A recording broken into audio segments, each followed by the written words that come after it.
What's up? A to Z Sports here live on a Monday, and the first losing Monday of the season for the Titans. 0-1 start to the year after the Giants score 21 points in that second half, and the Titans lose out on that 13-0 halftime lead and lose that game yesterday in Nissan Stadium. 21-20 the final score. Had a lot of good conversation inventing in our post-game show yesterday, but we are back here to start a brand new week on a Monday morning with a new look. We kept the new look from the post-game show and the game day live, and this is what we're going to look like moving forward with our A to Z Sports morning show, and looking forward to how our look has changed with that. But David says, morning guys, let's vent. The venting will not stop. It continued with A to Z Sports Primetime last night. It will continue again today, and we're going to go through a lot of frustrating things for the Titans yesterday, including the way Mike Vrabel and Ryan Tannehill answered questions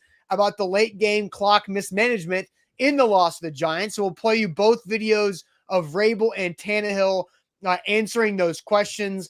Then we're going to ask you guys what was the most concerning mistake the Titans made in that loss to the Giants. We'll go through all of those. I'm sure we will talk about Todd Downing at great length throughout this morning. Then we have a new segment presented by Hughes and Coleman. We'll discuss that. That'll give us a little bit of positivity later on in the show before we wrap up this Monday with our end of show Monday segment. Ask Me Anything. Would you rather? We'll see what Zach has up in his sleeve this Monday morning. But welcome in, Zach. Let's get this party on the road here. Yeah, we're going to change up the last segment of Monday, and it will be a duel of would you rathers plus just very intriguing questions. So we're going to open it up, changing that up on a Monday morning as we change our theme. And excited about this change theme. More content, more interaction, and a little bit more FaceTime as Austin and I kind of come to the forefront and discuss, debate, conversate, however you want to describe. That is what A to Z Sports represents, but we're excited about this new look moving forward for this new season.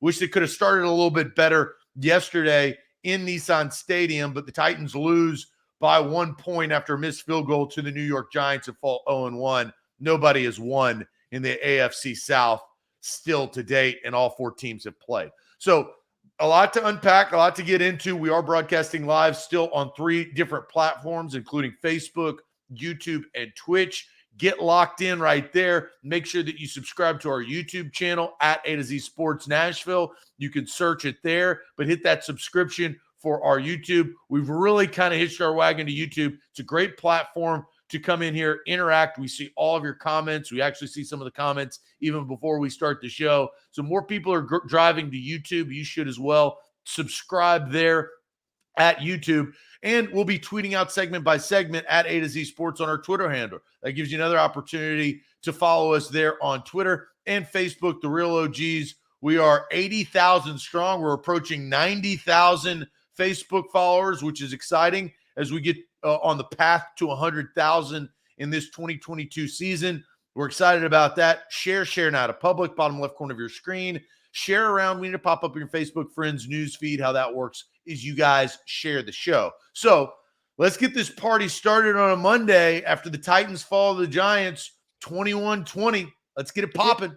Yep, let's do it officially. Welcome to A to Z Sports, powered by the BetMGM app. I'm Austin Stanley. He is Zach Bingham. Make sure you follow us all over social media because we are Nashville's on-demand sports talk network, going live every weekday morning at 8 Central on Facebook, YouTube, and Twitch. Links to the show on Twitter and Instagram. Hit us up on TikTok as well. A to Z Sports Nashville right there. But we got to thank our sponsors before we officially get going because they make it happen for us and they help out you guys with Wilson County Hyundai. Check them out and make them a part of your new car buying process by going to see them in Lebanon or simply at wilsoncountyhyundai.com. The Bone and Joint Institute, boneandjointtn.org, the region's destination for comprehensive orthopedic and sports medicine care, plus Farm Bureau Health Plans.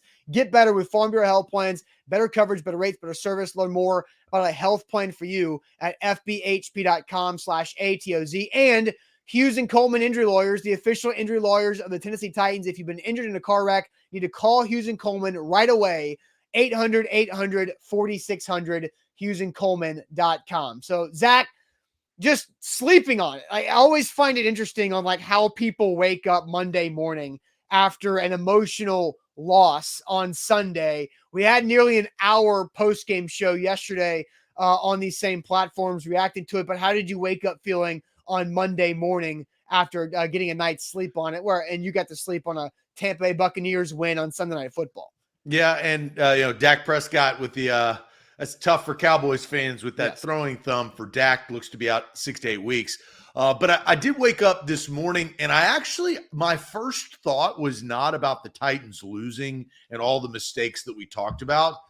It was how well they played in the first half, and they didn't play as well as they could have. It was 13-0. It could have been 20-0, right? I mean, it could have been 21-0 if they would have capitalized on all of those drives that they at least scored ports on with touchdowns.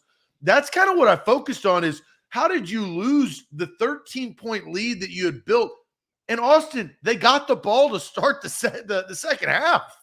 So I looked at like all the positives that they did and how the offense was rolling, how they were distributing the football. You had brought up yesterday in our post-game show that of how well Hilliard played out of the backfield as the Giants defense missed assignments and Hilliard got out in space and scored a couple of touchdowns. Like that is kind of what I concentrated on. And then I started to kind of go from there. Then I started to say, all right, well, what went wrong? Back-to-back 3-and-outs, back-to-back touchdowns yielded by the Titans defense to start the third quarter. And then the debacle that was 3rd and 1s, the mismanagement, and obviously it all concluded in a missed field goal, which we have a completely different tone. And I think the chat and everybody watching has a completely different tone if Randy Bullock makes that field goal, but he doesn't. Right? They got away. It's a close football game in the NFL. I mean, you can have so many of those type of storylines, but that's not how it worked out. The Titans were up 13-0. They ended up losing 21-20 because of some inexcusable issues within their coaching staff because of decisions made. And then here's the last thing I'll say on that. You look at the chat. I mean, Todd Downing, he's got something on his head because that's all we've heard from these Titans fans this morning as he's kind of the scapegoat, maybe well-deserved, but he is the target after this loss after week 1. Yeah, and if you're Todd Downing, do not get on social media. If you're related to Todd Downing and think of him fondly in any fashion, do not get on social media because Todd Downing's being drugged through it right now. All over every platform, Instagram, Facebook, Twitter, Todd Downing, YouTube. Todd Downing is the topic of conversation for the wrong reasons. But you're right. Like if Randy Bullock makes the field goal and he's made that type of field goal before for the Titans, then it's the coach's dream. It's you got to win, but you have plenty of correctable tape to go over and still have a hard week of practice and you got away with it. You won the game, but still have things to fix. But something that stuck with me, Zach, was what Mike Vrabel and Ryan Tannehill said last night after the game when asked about the end of game clock management situation, because we all know this. It was a beautiful throw from Ryan Tannehill to Kyle Phillips to get the Titans inside the 30-yard line with 18 seconds left to get in field goal range for an opportunity to win the game there. Then what happens after Kyle Phillips goes out of bounds? I don't think we're ever going to know. The Titans end up using their last timeout in a dead ball stop clock situation. Then Ryan Tannehill runs to the right hash, loses 2 yards. Randy Bullock misses the field goal wide left. And everybody is wondering what the hell happened on the late game clock mismanagement. We're going to hear the answers from Vrabel and Tannehill in chronological order. Mike Vrabel talked to the media first, then Ryan Tannehill talked to the media afterwards. But here is Mike Vrabel and how he answered that yesterday. The correct hash, making sure everybody was on the same page. We felt good about 18 seconds. That was something that we've worked where you could reasonably center the football, put it on the hash that you wanted off, and then get lined back up and clock it. I think we've worked that numerous times. If it gets below that, you run the risk of a pile up or the ball getting kicked around or crazy things. But I thought we handled that situation well. Everything. So Mike Vrabel said he thought the Titans handled that situation well. I'll let you hold your comment there, Zach. Here's how Ryan Tannehill answered it, and then a follow-up by Sam Phelan of A to Z Sports too. We were just trying to get the ball in the right hash there, so timeout wasn't really a factor. Just trying to be able to move the ball over the right hash, and we were able to clock it, so it ended up being the same type of situation. Did you think about holding the timeout to try and make the kick a little bit closer? Like, was that a discussion that went on at all, or was the priority the hash mark there? Yeah, you have to ask Graves about that. That's the information I got, so that's what we wrote. That's the information I got. That's what we're going with. Zach, that's the first time you've heard Mike Vrabel's comment, and good job, Sam, covering his first NFL game for A to Z Sports with a really strong follow-up there on Ryan Tannehill. But what did you think of the answer from both those guys? Well, I will start with our guy, Sam. I mean, that's the right question. He asked the exact correct question following up to Ryan Tannehill after he spoke. And Ryan Tannehill's answer, I think, is telling. Because he's just reverting to the coach, right? Yep. It's the same thing with Traylon Burks and the asthma. You remember? Oh, well, you're going to have to ask Mike Vrabel about that. So that tells me, because what we now know about the asthma situation, and anything, whenever you say, well, you'll have to, that's not my responsibility, you have to ask the coach. I was just doing what I was told. The fact of the matter is Ryan Tannehill has played in a ton of football games. We've all watched a lot of football games. 18 seconds once the clock is stopped, in which it was because Kyle Phillips got out of bounds, you're not going to have a pile up that wastes 18 seconds. You're not going to have the ball kicked around that wastes 18 seconds. You can run a play in 6 seconds. You can run. So there you go. You got, let's do quick math. And I don't like math on air, but 6, I believe, times 3 is 18. That's 3 plays. Now that kind of probably cuts down to 2 plays because of organization, because of the threat of pileups. But this is mismanagement. And after listening to both of those guys, I disagree with Mike Vrabel saying that they handled that well. They did not handle that well. No. 42 yards is less than 47 yards. And ultimately, the kick was the kick. The kick was missed. But we all know the closer you are to the field goal post, the easier it is to make said field goal. Yeah. Yeah, and I want to play the Mike Vrabel clip again because I think Mike Vrabel contradicted himself and how he answered the question. It's absolutely something that I'm not buying whatsoever. I don't buy Mike Vrabel's answer. I will play you that clip, and I'll tell you what the Titans practice in training camp is not what they did yesterday in that situation. But real quick, don't fumble on your recovery like the Titans fumbled on their clock mismanagement in that end of that game yesterday. Go check out the Bone and Joint Institute, boneandjointtn.org, the region's destination for comprehensive orthopedic and sports medicine care. Whenever you get hurt in life, know who to turn to, know who to trust. That is the folks at the Bone and Joint Institute there in Franklin. Over a dozen doctors there at their Franklin facility who specialize in any type of joint injury you could possibly think of. Simply hit them up at boneandjointtn.org. Yes, we are powered by BetMGM, the king of the sports book, ATOZ Sports. You see it right there on the screen. We love BetMGM. They'll get you hooked up with risk-free bets. They got promos. You get a risk-free bet up to $1,000 if you're a brand new user. Use the promo code ATOZ Sports right there on your screen. You see it, all one word, no spaces, ATOZ Sports. You get a risk-free bet up to $1,000 for new users. We love BetMGM. Download the app today. Yeah, so let's play the clip again from Mike Vrabel because I'm not buying what he's saying. Let's be very specific when we're listening to how Mike Vrabel answered this question about the clock mismanagement and burning the timeout at the end. The correct hash, making sure everybody was on the same page. We felt good about 18 seconds. That was something that we've worked where you could reasonably center the football, put it on the hash that you wanted on, and then get lined back up and clock hit it. I think we've worked that numerous times. If it gets below that, you run the risk of a pile up or the ball getting kicked around or crazy things. But, I thought we handled that situation well. Everything. So Mike Vrabel, Zach, answered the question with the mindset after they wasted the timeout. Yes, I was thinking the Right? same thing. Where Yes. my mind's sitting here spinning, and I'm like, well, you forgot that you just used the timeout. Yes, and they just used the timeout after a stopped clock situation. This is inexcusable. Mike Vrabel is protecting somebody with how he answered this question. I don't know who it's going to be, because I also heard Mike Keith and Mike Vrabel talking on Titans radio after the game as well. And Vrabel and Mike Keith was asking, what's going through your mind? He said, well, we were trying to talk to Auk and talk with Randy about which hash mark Randy wanted to be on.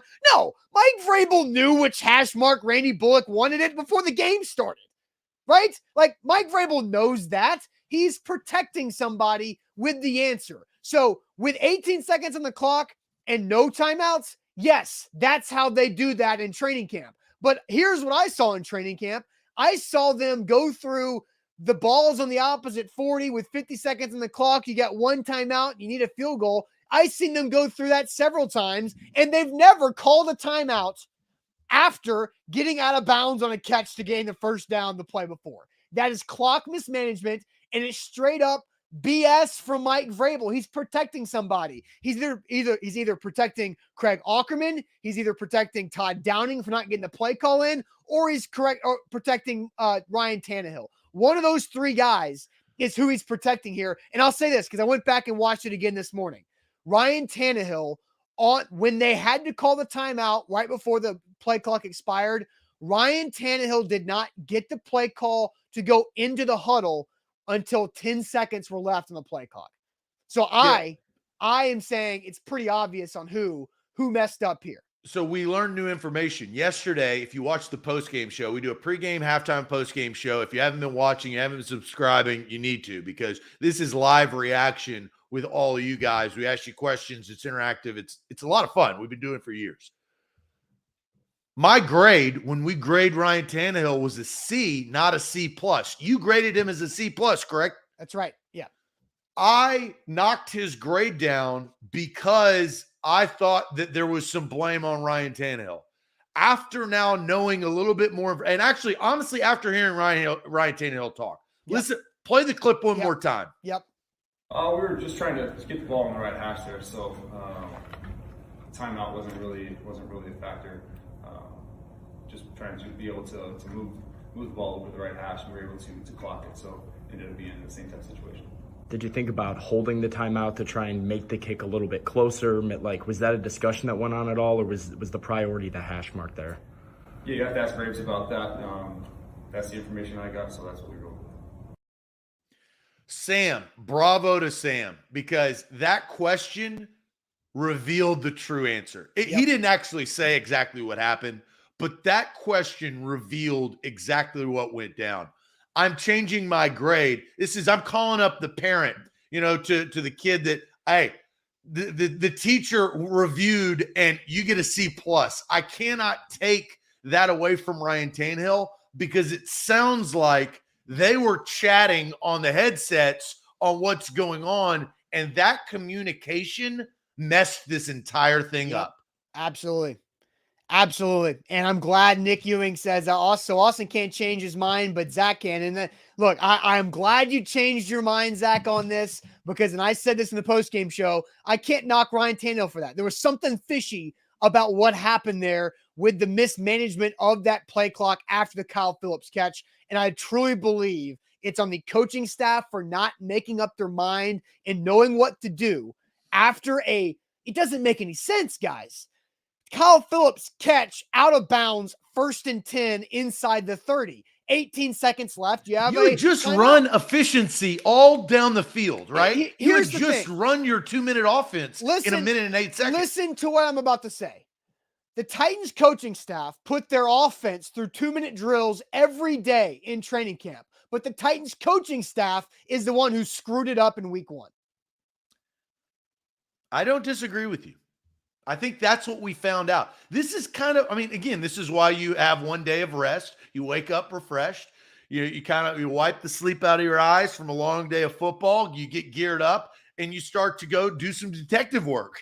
Yes. And look, the detective work, Sherlock Holmes and Watson we sit there and we come to the conclusion it's pretty obvious that this is on Mike Vrabel and the assistant coaches. Yeah. Now, which assistant coaches? Was Todd Downing involved? Was Tim Kelly involved? Was Craig Ackerman involved? We know Mike Vrabel was involved, but somewhere assistant coaches and Mike Vrabel, their communication wasn't as efficient as it needed to be. You know why?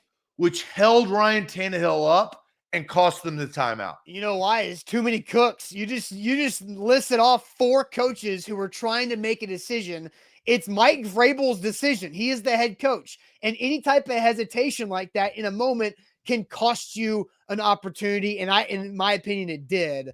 And again, it's really frustrating because the Titans had a chance to get out of Nissan Stadium with a win after allowing a lesser team to stick around in that game. But coaching is what cost them after Tannehill, Phillips, and others made nice plays down the stretch there. And ultimately, Randy Bullock still has to make a field goal for them to win the game, right?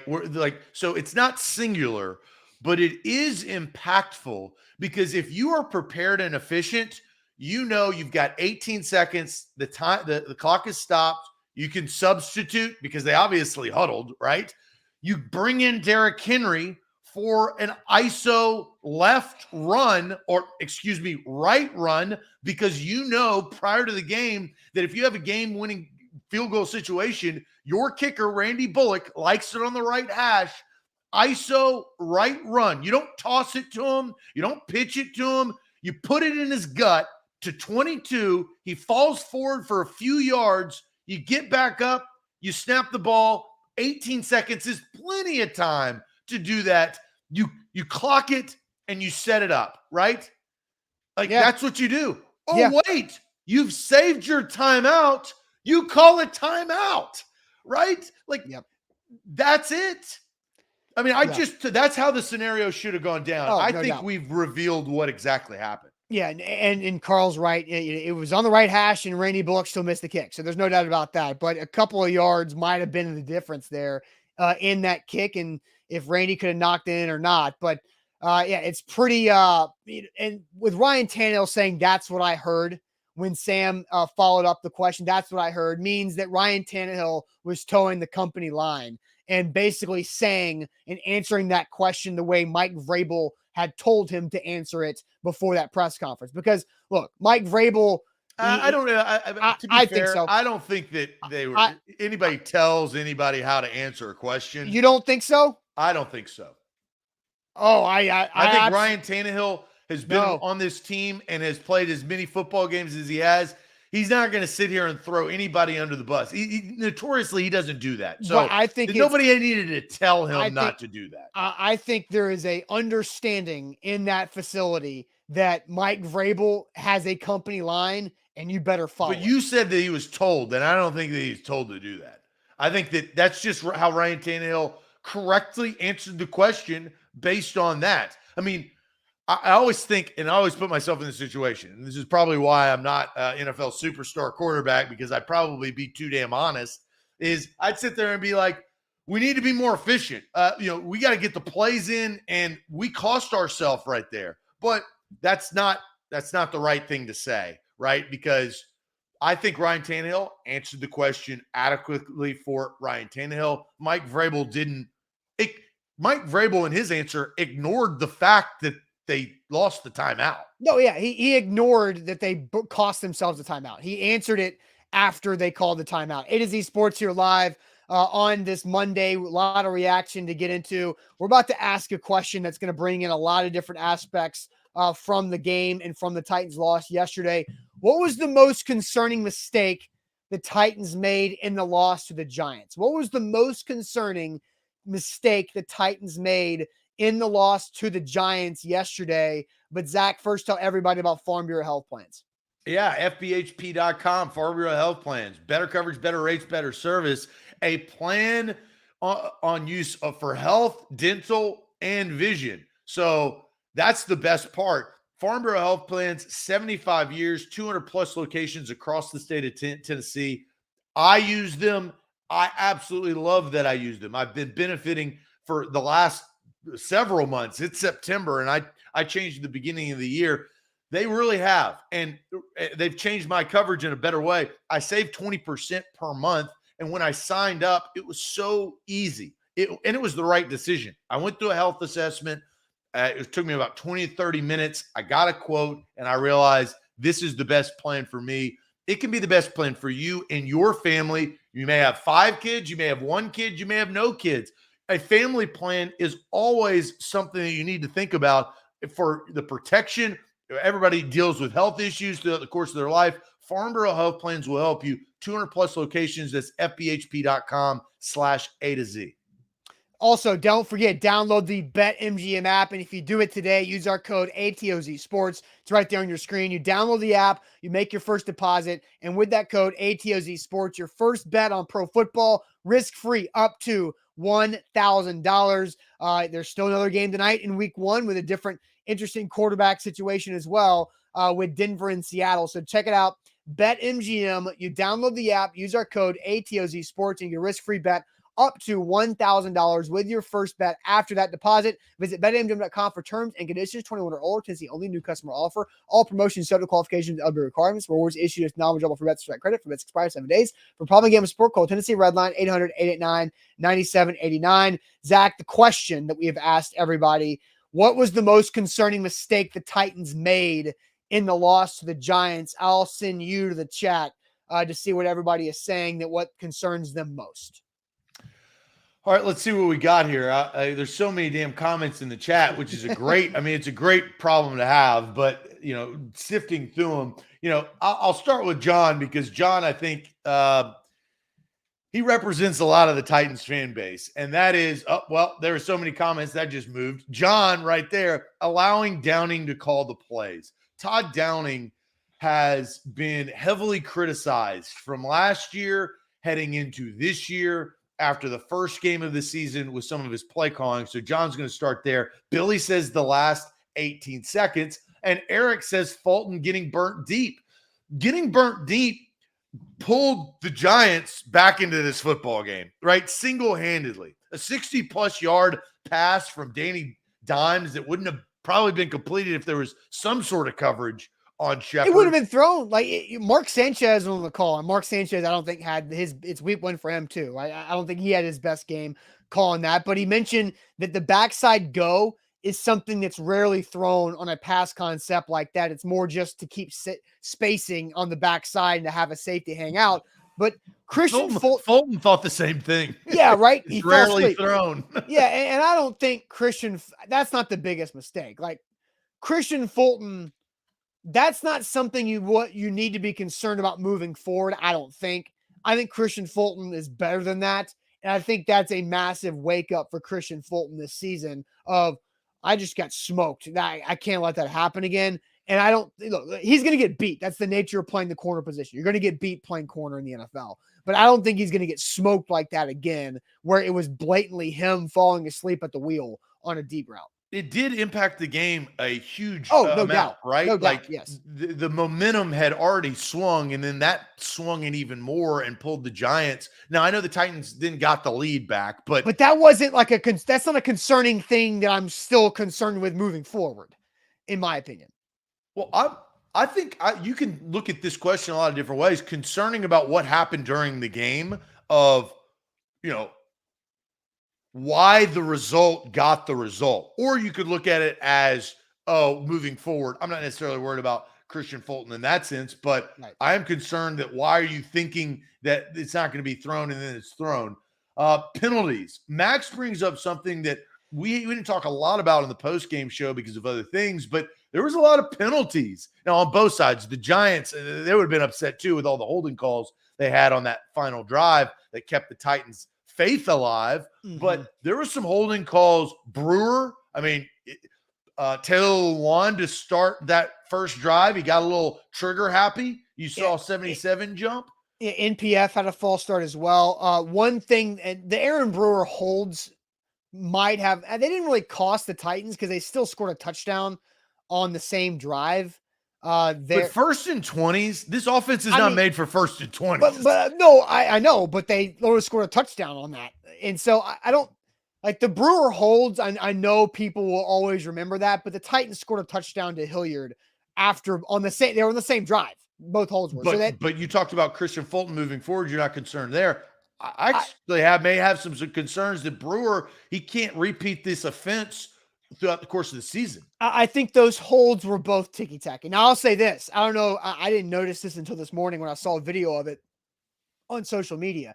If you go back and you watch the 2-point conversion play, there were offsetting penalties on each team, and that should have been redone because Dylan Cole had a big hunk of Saquon Barkley's face mask, and Danico Autry got held so bad that kept him out of the hole that Barkley dove through to convert the 2-point conversion. So that should have been off. I mean, the hold on Autry was so blatant. The face mask was even more blatant, but you don't throw that flag when Barkley scores anyway. It's pointless there. But it should have been offsetting penalties, replay the 2-point conversion, and see what happens there. But that was, Jerome Boger sucks. We all know that. We said that in the postgame show, and we all understand that he's going to miss bad calls. All right, let's go back to the chat. Matthew brings up the 3rd and 1s, wildcat, and tight end sweeps. Johnny says, not adequate adjusts after half. Doesn't matter. You're up 13-0. It looked messy, and it did look messy, especially to start that third quarter. Todd Downing coming in from William Wallace. ABC play calling. So Ed goes the elementary route when it comes to Todd Downing and the play calls, letting Downing call the plays. Tight end sweep from Chig, from G-Man. He brings up that 3rd down. Christopher brings up that muffed punt. The muffed punt, we all saw because Kyle Phillips had the game that he did, and you're like, man, you've been doing so well, but that is an absolute no-no on that muffed punt. And again, Amani Hooker bailed the Titans out on that because he had the interception off of the muffed punt. So some of these, the Aaron Brewer holds and the Kyle Phillips muffed punts, and at the end of the day, did not cost you because of how those particular drives ended up. So for everybody that gets upset at me, I'm not going to make this show about this. This is a reaction to yesterday's game, but I will read Andrew's comment because Andrew says trading AJ Brown. We will talk about that tomorrow. We are not going to let that impact this show today, but it is recognized as I read comment. Zach brings out letting off the gas, trying tricks on short down situations. Seen it more than once yesterday, talking about those 3rd downs. And Anthony brings up that Cole missed tackle on the 2-point conversion. It's tough, Anthony, when you have Saquon Barkley and 2 yards. Because Dylan Cole. Right, and then Dylan Cole and Autry getting held, right? Yes. Because he was in position to at least help make that play, but he couldn't be in position because he was being held. But Saquon Barkley is going to run over the majority of your defense. Maybe not Jeffrey Simmons, but with a full head of steam, that's where Saquon Barkley does very well. It's like Derrick Henry, right? He can get a couple of extra yards just based on his physique. So that was tough. And Jarrell brings up the overall run defense, which, Austin, I thought you pointed out yesterday, it seemed like they got comfortable in just pass rushing instead of playing both sides of the defense, and that's where they got gashed. Yeah, if you missed yesterday's post-game show, I had the analogy of the Titans defense getting 4 sacks in the first half, akin to going out in a pickup basketball game and knocking down your first 4 shots. You start to get complacent, you start to get trigger happy and shoot shots you shouldn't. And maybe the Titans got undisciplined in their run lanes and gaps because they had so much success early on when it came to getting after Daniel Jones, stopping the run, and sacking the quarterback. What is the most concerning thing from yesterday's Titans 21-20 loss to the New York Giants, in your opinion? Austin? Yeah, so I've got 2 things. I'm going to answer with my one, but I'm going to mention both of them just because I don't want to forget, because Kyle and a couple others brought up personnel tipping, right? And so we'll talk about personnel tipping a little bit later on. But there's 2 things that carried over from last season into the Giants loss. It's the personnel tipping and the just bad personnel usage in general. And then also Todd Downing being really bad in important situations. And Todd Downing's trend as a play caller and Todd Downing's personality as a play caller of not being good in big time situations is the most concerning thing for me, because I don't think Todd Downing's going to go anywhere. I just think Mike Vrabel is not going to get rid of Todd Downing. I think not after one game. No, I know that, but he's going to continue to be the Titans play caller for the foreseeable future, and that is continuing to be a concern for me. And yes, there's Tim Kelly that's the break glass in case of emergency play caller, but I don't know when Mike Vrabel is going to view this as an emergency, because everybody else does, because it's the same thing we saw in 18 games last season, which is predictable play calling. The Titans had 11 drives yesterday. They ran the ball on the first play of the drive 9 out of 11 times. 9 out of 11 times. It's so obvious how the Titans are going to start every drive that it doesn't work on first down. Derrick Henry first down runs were not that. Derrick Henry first play of the drive runs were not effective really at all yesterday for the most part. And then I don't know, and I tweeted this last night at like 11 o'clock because I couldn't get it off my mind. Whose idea is it to run a jet sweep with a rookie tight end on 3rd and 1 on your own 41 with 6 minutes left in the fourth quarter and you're leading by a touchdown? It makes no sense. And the more I say that in the situation, the less sense it makes, because I went back and watched that play probably 7 times this morning because James Foster, our A to Z sports film analyst, we were going back and forth last night about, well, if Lawan, James was saying if Lawan gets his block and the play works, and you give Todd Downing a lot of praise for that. I'm like, well, sure, Lawan missed his block, but that doesn't give an excuse for why the other 3 Giants defenders were wide open to make that play. It was just a dumb play call. Like when you try too hard and try to be the smartest person or overthink yourself, you tend up making bad decisions. And at 3rd and 1, here's how I lay it out. 3rd and 1, you're near midfield. You need 1 yard to get a first down to go towards icing a lead. Quarterback sneak is a go-to you should use way more than you have. Why not do a quarterback sneak? Because yes, there were 10 guys in the box there, but Ryan Tannehill had room to pick up. That's most of the time because you have Derrick Henry in the backfield. Yes, but Ryan Tannehill had room to pick up that yard. And I went back and looked at it too. The body language from Chig, he had a slight shoulder lean, like he was going to go towards where he went. And Derrick Henry looked a little bit relaxed deep in the backfield. Now that's me being able to look at that stuff, knowing what the result was. So I understand hindsight. But again, it's cues. And I don't know what the Giants study, but there's a couple little cues there that I noticed that made something look weird. And there was, if Lawan makes his block, there's no chance that works. No chance. So I'm going to go a little bit 30,000 feet view to what you said. My most concerning thing from yesterday is the coaching staff not helping the players. The whole reason why you have a coaching staff is to help your players, put them in opportunities to succeed. And as I've looked at the chat and we've read a ton of different answers and just heard yours, that is the issue from yesterday. The coaching staff, let's just start here. Let's start when the whistle blew at the end of the second quarter. It was 13-0. From that point on, the coaching staff did not help their players. They did not have the speech that needed to be spoken at halftime in the locker room to put the gas pedal on and be more like the Chiefs and run away from the Cardinals in a blowout win and be less like all the teams that we saw yesterday that relinquished leads and eventually lost. The Titans weren't ready to play to open that third quarter. 3 and out, touchdown by the Giants. It changed the course of the game. You brought up the 2 3rd and 1s. You talked about queuing and personnel. That's not good. We talked about the run defense or lack thereof, maybe more concentrating on figuring out what your next sack dance was because you'd had so much success in the first 2 quarters of play. And then you get to the end of the game that we discussed early in the show, which is that's the coaching staff not knowing what the F to do when you're on the clock.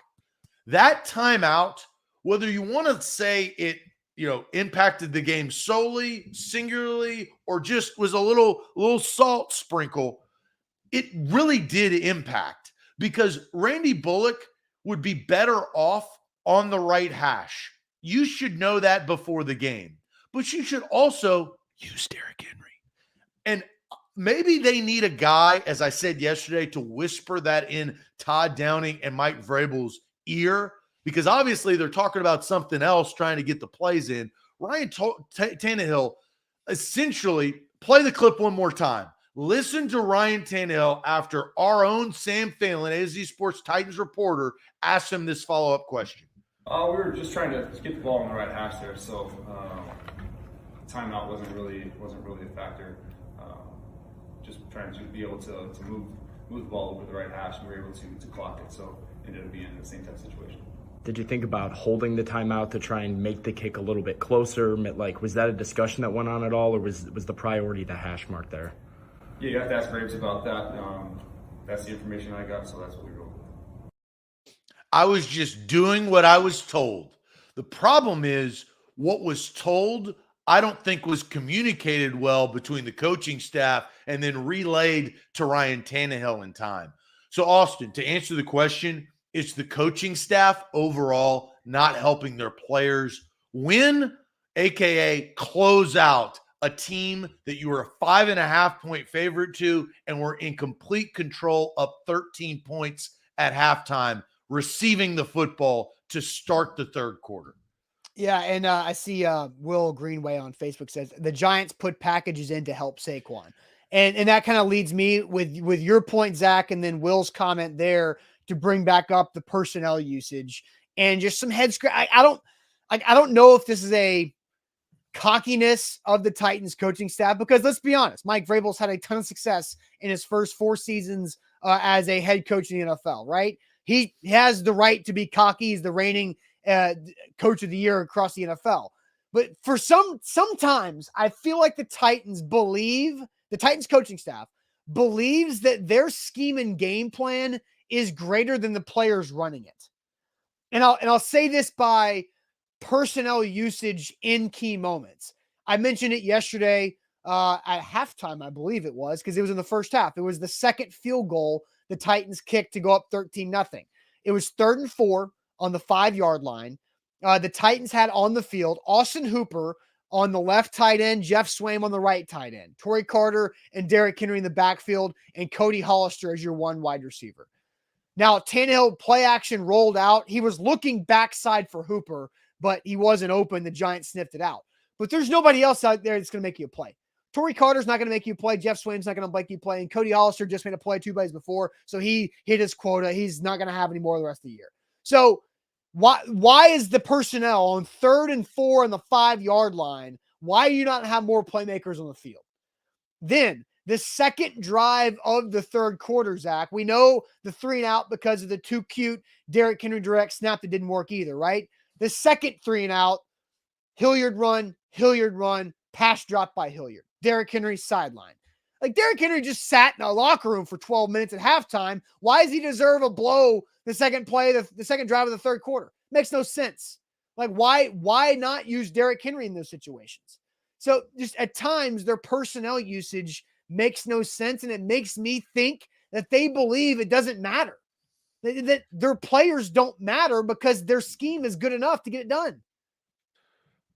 So I have an answer to that, but that's for tomorrow's show. I have my answer of why you said what you said, but that's for tomorrow's show.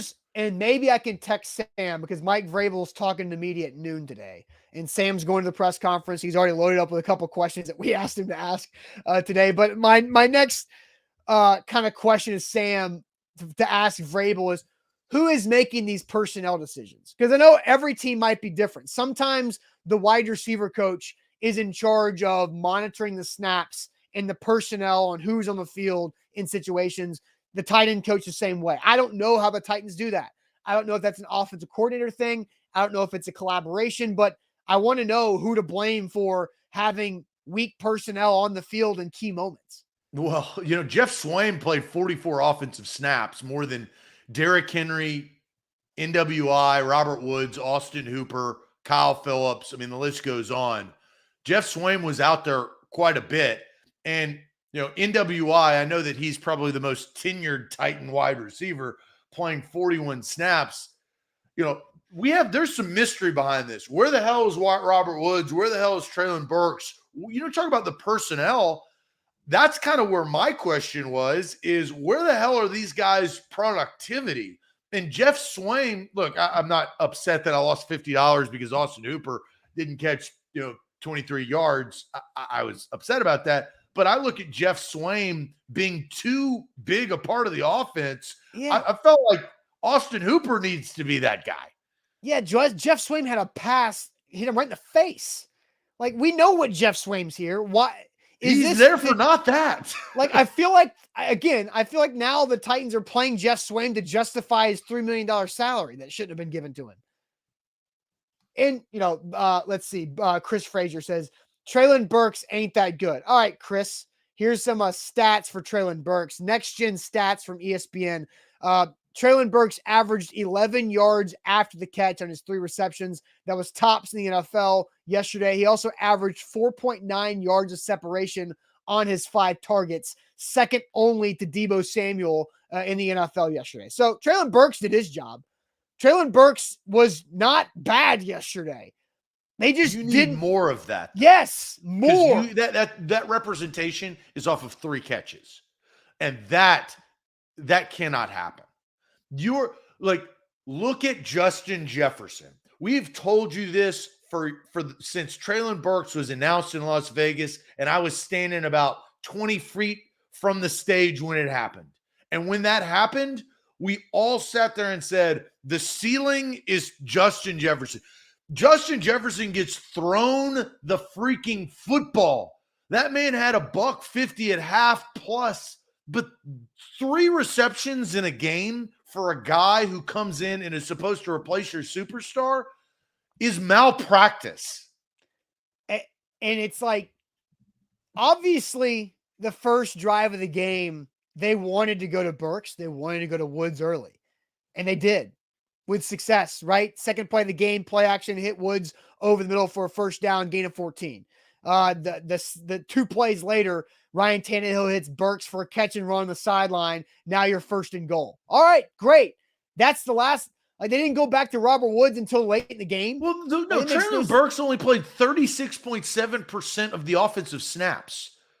Less than 40% of the snaps, your number 1 pick that has had all offseason, he's practiced after minicamp and OTAs, he's practiced.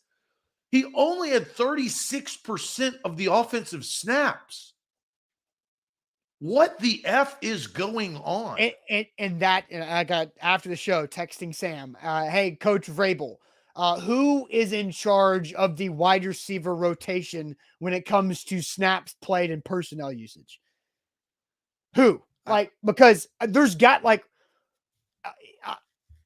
it just makes no sense to me. It makes no sense that Jeff Swain got so many reps and all these other guys got less opportunity than Jeff Swain. Oh, this is, I try not to overreact. I mean, it's Overreaction Monday, right? That's the whole thing of what NFL football is. The world is falling. Everybody's going to lose. I'll say this, Austin. A lot of my concerns about the Titans, I think, were realized and solidified, at least in the first game. The problem is you play the best team in the NFL on Monday night in Buffalo on Monday. You don't get a relief of the Jags or the Commanders that you could get right on. And then after that, the Raiders fought hard to come back into that Chargers game. So, and Renfro wasn't the guy that he usually was. Devontae Adams played pretty well, but the Raiders are on the other side of that. Austin, you can't start 0-3. Your goose is cooked if you're 0-3. I think that's why we came into the season and was like, well, you got the Giants to start. At least you can win the first game. And then if you drop to the Bills like as expected, then now you're 1-1, and now kind of your season starts. But they don't get that luxury anymore because their coaching staff did not help their players yesterday. Yeah. And I see some comments that are funny. Caleb says, "Man, y'all were supposed to make me feel better this morning. I'm even more pissed off." And then another comment that I saw, Steven said, "The more I listen, the more I get pissed at the coaching staff." It just, We're not here, and look, we're not here to do that. We are just diagnosing more information from the end of the whistle. The second that Bullock missed that kick, we have now found out more information beyond snaps, beyond Ryan Tannehill's press conference, beyond answered questions, right? Diagnosing what went wrong. Look, Austin, you said you woke up this morning and you figured out a little bit about that 2-point conversion, right? That was offsetting penalties. It should have been reset. So, yeah. like, we're finding out more information. I think the more information that we found out, though, it does kind of look towards the coaching staff as being problematic. Yep. Because I think, like, look, sure, the Titans have new weapons on offense, and a lot of them are young, but you like what you saw from Kyle Phillips. How big of a story is it that Kyle Phillips, if Randy Bullock hit the field goal, right? Kyle Phillips muffs a punt in his first game in the fourth quarter, but comes back and makes an incredible catch on the sideline to set up the game-winning field goal. That's a hell of a moment for a rookie, in his first game, to have that rebound moment. But the field goal was missed. The clock was mismanaged before the field goal attempt to maybe make it a little bit easier. And now all of it's out the window. The Titans should be 1-0 today. They should be. I think the coaching staff had a massive role. Yeah, everybody knows that. Like, the Titans know that. I mean, Lawan said it after the game, and maybe we'll play this tomorrow. He actually said something, we have it up on our social media, pretty revealing, based on what the Titans usually are compared to what the Titans were yesterday. And I can't say he's completely wrong, or he's not. I think he's right in the sense of this is not the Titans team that we're used to. Coaching mistakes usually don't happen as readily across the landscape of the coaching staff, right? Mike Vrabel but something went on. First game complications, communication issues, like not knowing what's going on. I don't understand in that moment. And Austin, you're right. That Kyle Phillips catch should have been what we are discussing today. Yep. Kyle Phillips, 6 catches, had 9 targets, set up a game-winning field goal, had a 46-yard punt return. Yeah, he made a mistake, but he came back and redeemed himself, though, after the muff punt. Yeah, that should be the story, right? And then Dontrell Hilliard should be exciting, right? There's so many different things that we should be talking about this morning that we're not because of coaching mishaps, in my opinion. It is eSports here live on this Monday show. We've, again, 53 minutes. We have been negative. Let's go ahead and talk a little bit of positivity here. Our Laying Down the Law segment, we're going to do this every Monday, laying down the law. So who laid down the law, in your opinion, for the Titans yesterday, presented by Hughes and Coleman? They are the Tennessee Titans official injury lawyers. When you have been injured in a car wreck and you need a team that will fight for you, the team at Hughes and Coleman injury lawyers will lay it on the line and handle the insurance company to make sure you get the most money possible.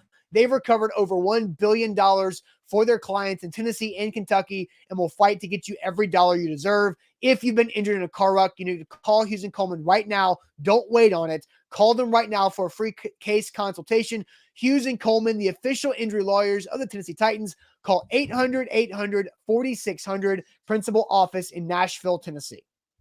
A to Z Sports, we are powered by BetMGM. Download the app today. Use the promo code ATOZ Sports. They are the king of the sports books. And if you download the app and you're a new user, use that promo code. You get a risk-free bet up to $1,000. Russell Wilson returns to Seattle tonight. Monday Night Football. Football's back, and I am really excited. I watched, hours and hours and hours and hours of football yesterday, and I'm going to watch a couple more hours tonight. And I'm probably put a little action on that bad boy. ATOZ Sports, the king of the sports books. Download the app today in your Android or Apple App Store. All right, so who laid down the law in the Titans loss to the Giants yesterday? Misspeak there. That just made everybody feel bad. So I'm seeing a lot of Big Jeff, the Grizzly Bear, Gary says Big Jeff and Weaver. Gene says Dupree made some good plays. It seems as the non-coaches.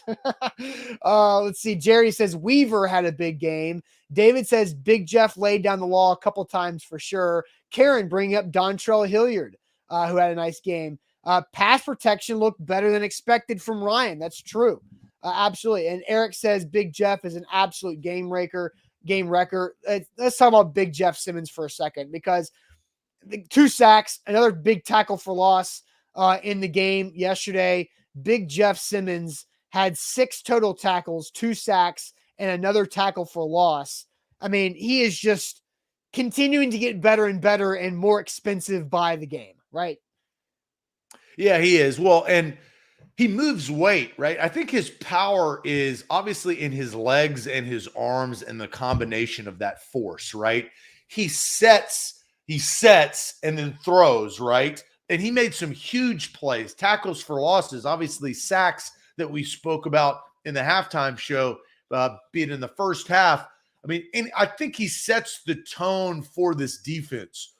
When you found out like what he was doing with Leonard Fournette in the joint practices and like how he knows that he is a badass, there's one thing to be a guy and just kind of be a little bit coy and shy. And the funny thing is if you met Jeffrey Simmons, I mean, he's kind of like a gentle giant in that sense, but on the field, I feel like he turns into a different beast. I think he talks trash. I think he knows he's a badass. And I think that he knows that he can move anybody he wants to. And he showed that yesterday. So yeah, if there's one guy that laid down the law, it was Jeffrey Simmons. And you got to love, I mean, you wish that the Titans had maybe signed him to already a extension, because he's going to be the highest paid. No, Aaron Donald may retire. He may be the highest paid defensive player. The only way he will be the highest paid defensive player is if Aaron Donald retires. I agree with that. But if Jeffrey Simmons has a historic year, they're going to have to. Like, if he has Aaron Donald type numbers, well, Aaron Donald was talking about retiring. I mean, I'm just saying the gap of pay between Aaron Donald and the second highest is just too big right now. Yeah. And so I just don't think Jeffrey Simmons is going to get that type of money. Well, that's the reason why Lamar Jackson held out, or essentially didn't sign the deal that was offered to him, is because the gap between Deshaun Watson money, which again doesn't make logical sense in the scheme of what's going on, but Deshaun Watson money compared to Russell Wilson and Kyler Murray money, I think you're kind of in the same boat. If Jeffrey Simmons has a historical year, he should ask for that. Yeah. He's off to a good start. No, he's off to a great start. And I think Titans fans are feeling terrible right now, right? Jeffrey Simmons allows you to have a chance to stop any offense, I think. And I'm not saying he will stop every offense by himself, but he is a game wrecker on defense that can create plays and create mistakes by the opposing offense. We saw it with Josh Allen last year, right? On the 4th down, right there at the end of the game, where Jeffrey Simmons blew that up. And so I think that's the good overall positive thing that Titans fans can take away from this, is that Jeffrey Simmons is really damn good and he's going to give you a chance. You're not going to get completely waxed because Jeffrey Simmons won't allow that to happen, in my opinion. I also, from the chat, I really like Rashad Weaver. He played such a good preseason that you felt like he had that energy to carry over. And it's good to see that carry over, at least in week 1, after the devastating ACL tear from Harold Landry the week before. And so Weaver needs some credit of laying down some laws. Yeah, I agree. And I think with Bud Dupree as well, Bud Dupree was credited with 1 sack, but in one of Jeffrey Simmons' sacks, Bud Dupree created the pressure that caused Jones to spin around right into Jeff Simmons. So I think it was also a big deal to see Bud Dupree active and out there getting after the quarterback. He also recovered the fumble that Jeffrey Simmons forced too. And then I don't know if you caught this. the double uppercuts to Saquon Barkley's gut when going after the football. He had a conversation with Jerome Boger after that. And I could just hear Bud Dupree now just be like, I was going after the ball. Like, I was going after the ball. I promise. It's like, you just punched him in the stomach twice. Like we all saw it. There's a funny Walgreens phone joke in here. I'll let the chat think of it themselves, but that's what I thought of. And then he violated his probation. Yes. Yeah. It's sure. Like that football was a cell phone at Walgreens. Give me that, right? Like, I mean, that's what he's trying to do. And, you know, I do think that Bud Dupree needs to and is starting to make his money, right? Like, that's a big contract that the Titans gave him. And it's good to see, at least in game one, that he was kind of the prototypical Titan-esque type player, high motor guy from Kentucky, had success as a first-round pick in Pittsburgh, came over and got the big contract, and he plays to the whistle. And that's what you want, I think, in any defensive pass rusher, maybe with not the physical physique of a Nick Bosa, Joey Bosa, TJ Watt, right? But he gets after the passer, and that's all that matters. Yeah. A to Z Sports here live on this Monday morning. Tons of interaction from you guys. We appreciate it as always. Let's go ahead and get to our end of show topic today, Zach. I'm intrigued to see what you got up your sleeve, but first tell us all about Wilson County Hyundai. Yeah, Wilson County Hyundai is where you need to go to get your next ride. Wilson County Hyundai has hooked tons and tons of people up with outstanding cars and SUVs and battery-powered vehicles. You see there right there on the screen, Wilson County Hyundai, that Palisade right underneath me, that white Palisade is unreal. Sleek. It's got fuel efficiency, all the bells and whistles. You put it in sport mode. You put it in rain mode. You can put it in snow mode when it gets into winter. And it's got third row seating. It's a great family vehicle. So it's not your mom's carpool minivan. You're going to ride in style with the Palisade. They also have the Sonata, which is a four-door sedan, the Tucson, the Santa Fe, which is smaller SUVs, and the Ioniq, which is battery-powered. Visit WilsonCountyHyundai.com and look at their inventory today. Don't forget, download the BetMGM app. There's still game on tonight with Seattle and Denver. When you download the BetMGM app and sign up, use our code ATOZ Sports, and you get a risk-free bet up to $1,000 on pro football with your first bet. So take advantage of that with the BetMGM app. So, Zach, what you got for us today with this Monday end of show topic? I know we're playing around with it a little bit. Yeah, we are. So we've had would you rathers. We had bad sales jobs back in the day, but that got into probably unwanted, unneeded arguments about things that didn't matter. So I actually found this card game that is Funversation. And so what it is it gives us questions that we as a group maybe try to answer. Okay. So the first question, I think, I don't really know the answer to it. Maybe we need some help, but it is, how do you know which armrest is yours in a movie theater? Now, movie theaters have kind of come back a little bit because of Top Gun and because of some movies that have been released. But the question is, how do you know what armrest is yours in a movie theater? We've all been caught there.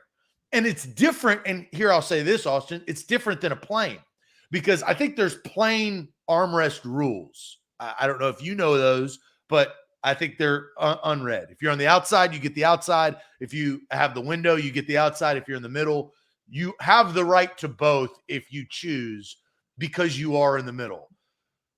Who gets the right to the armrest in a movie theater? Well, so we have to kind of go old school movie theaters too, right? Because now in movie theaters, you get like a chair that's got vibrating massage things. You can lean it back. You've got like 5 cup holders. So movie theaters now, you get 2. Old school, and when movie theaters were crowded, because now you can get whatever you want because there's no crowds in there. I think it's like parking. It's if one person messes up and parks crooked, everybody else kind of has to follow. I think it's somebody sets the trend on which one they want, and everybody else is kind of forced to follow in line. So I think it's just one Steven person. brings up right is first a right is right, excuse me. So you get the right armrest. But what about Austin? That doesn't take you into account because you are a southpaw. Yeah, I'm a lefty. But here's the thing.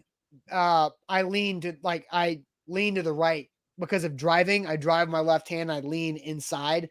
So I'm a right armrest person.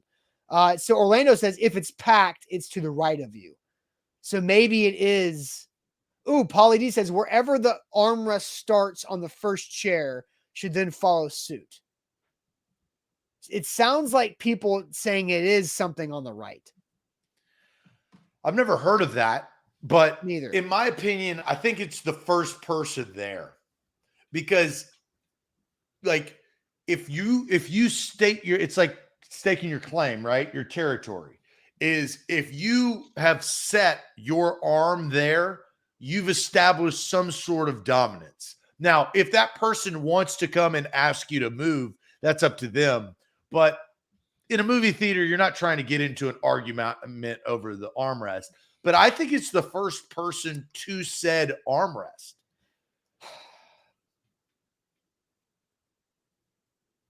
Yeah, I'm not sure because I'm trying to remember the last time I've been in a movie theater where it's been an issue. But it used to be more of an. I agree with you. It used to be more of an issue than it is today. I honestly want to say the last movie that I saw in a 100% packed out theater was The Dark Knight, and that was like 15 years ago. Like 100% packed out. I saw Batman, the crap ass Batman that was just released with Robert Pattinson. It was full, but I had the end aisle. So I was on the left side, and so that was where my arm was. Yeah, but again, aisle. like that was within the last year and a half. So you probably had two armrests either way. I don't know, mate. Hey, how about this? Is that the good thing is that movie theaters have eliminated this problem. Yeah, there you go. So, the funversation for that particular card, I think, is you can just cut it with scissors. It's right. You rip it up. There you go. There you go. All right, A to Z. I think we're going to here. find out a lot about life in these conversations of how things are. There's some good ones in there. Yeah, no doubt. A to Z Sports live on this Monday. We've got tons of content out there now. A to Z sports.com has a lot of conversations. If you want to read about somebody who also does not like the way Todd Downing performed yesterday, A to Z sports.com. Jack Gentry has a column available. Buck Rising, Sam Phelan do as well as Trajan Watkins. Welcome Trajan to the team. A to Z Sports having a post-game column yesterday too. So you can go read A to Z sports.com. Mike Vrabel does speak at noon today, so Sam Phelan's covering it there for A to Z Sports, and we'll have tons of coverage from that press conference and primetime tonight on our YouTube channel. So make sure you subscribe to our YouTube channel, like this video while you're at it, and you'll get all of our great YouTube content. And we'll see you guys tomorrow morning at 8. Appreciate it as always. Adios.